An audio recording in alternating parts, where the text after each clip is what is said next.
से किसी के रोने की आवाज आती है। ये सुनकर हरिया तेजी से गांव की तरफ दौड़ता हुआ आता है और सभी को ये बात बताता है। और ये घटना सिर्फ हरिया के साथ ही नहीं, और भी गांव वालों के साथ घटी है बेटा। चाचा, ये तो सब वहम की बात है।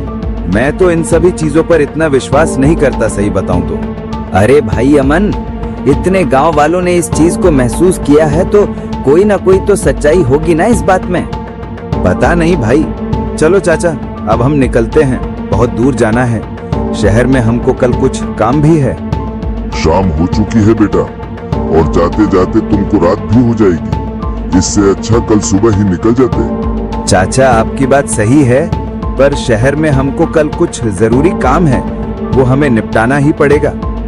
चलो ठीक है बेटा, पक्के रास्ते से ही जाना और जंगल के उस कच्चे रास्ते से जाने की भूल भी मत करना, और गाड़ी धीरे चलाना। ठीक है चाचा, चलो अब हम चलते हैं। ऐसा कहकर श्याम और अमन शहर की तरफ निकल जाते हैं। अरे अमन, मुझे तो चाचा की बात सुनने के बाद अजीब सा डर लग रहा है यार। छोड़ना, कल सुबह चलते हैं शहर।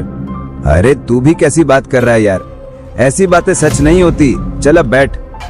डरा हुआ श्याम गाड़ी में बैठ जाता है और दोनों शहर की तरफ निकल जाते हैं। कुछ दूर चलने के बाद रास्ते में उनको पेड़ गिरा दिखाई देता है। वे दोनों गाड़ी रोककर उतरकर देखते हैं। अरे यार, इस पेड़ ने तो पूरा रास्ता रोक दिया। अब क्या करें? कोई नहीं, पीछे कच्चे रास्ते से चलते हैं और आगे जाकर पक्का रोड पकड़ लेंगे। फिर वे दोनों पक्का रास्ता छोड़कर एक कच्चा रास्ता पकड़ लेते हैं। उन्हें नहीं पता था वे जंगल के उसी बदनाम रास्ते पर पहुंच चुके हैं जहां छलावे होते हैं। भाई श्याम, यहाँ तो दूर दूर तक कहीं हाईवे नहीं दिख रहा। कहीं हम गलत रास्ते पर तो नहीं भटक गए? पता नहीं भाई अमन, मुझे तो अब बहुत डर लग रहा है। अब तो अंधेरा भी हो चुका है। थोड़ी दूर चलने के बाद अमन झटके से गाड़ी को रोकता है। वे दोनों जब सामने देखते हैं तो लाल साड़ी में एक औरत खड़ी दिखाई देती है। ये दृश्य देखकर वे दोनों बहुत घबरा जाते हैं। इसलिए वे दोनों गाड़ी को थोड़ा आगे बढ़ाकर ध्यान से देखने की कोशिश करते हैं कि आखिर वो औरत है कौन। इतने में ही वो औरत रहस्यमयी तरीके से गायब हो जाती है। ये दृश्य देखकर श्याम और अमन बहुत डर जाते हैं और गाड़ी को तेजी से भगाते हैं। फिर थोड़ी दूर तक गाड़ी भगाने के बाद अचानक उनकी गाड़ी बंद पड़ जाती है। अरे भाई अमन, वो औरत कौन थी भाई? अरे मुझे क्या पता भाई, अब तो मुझे भी डर सा लगने लगा है। जल्दी शहर पहुंच जाएं तो अच्छा है। वे दोनों गाड़ी से उतरकर गाड़ी को चेक करते हैं। सब तो ठीक है, बस कूलेंट में थोड़ा पानी डालना पड़ेगा। शाम, मैं पानी लेकर आता हूँ। फिर अमन पानी लेकर आता है। शाम, तू एक काम कर, इतने तू कूलेंट में पानी डाल दे। मुझे बहुत जोर से बाथरूम आया है भाई।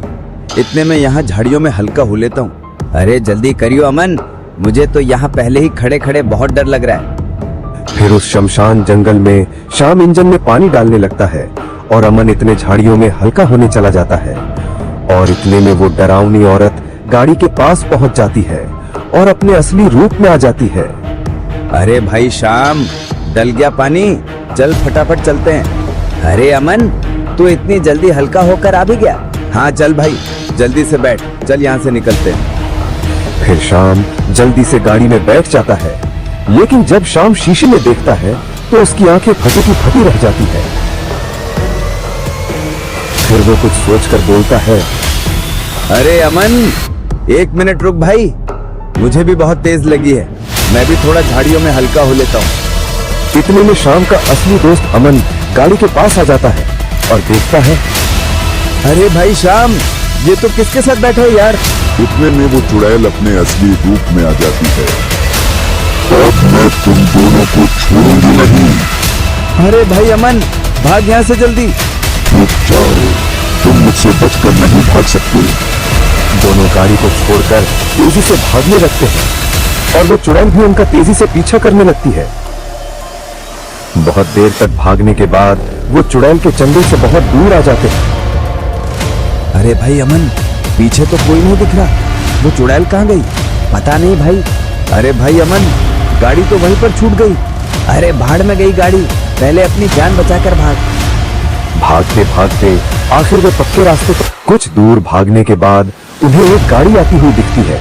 वे गाड़ी को हाथ देकर रोकने की कोशिश करते हैं और उसमें बैठकर आखिरकार वहां से निकल ही जाते हैं।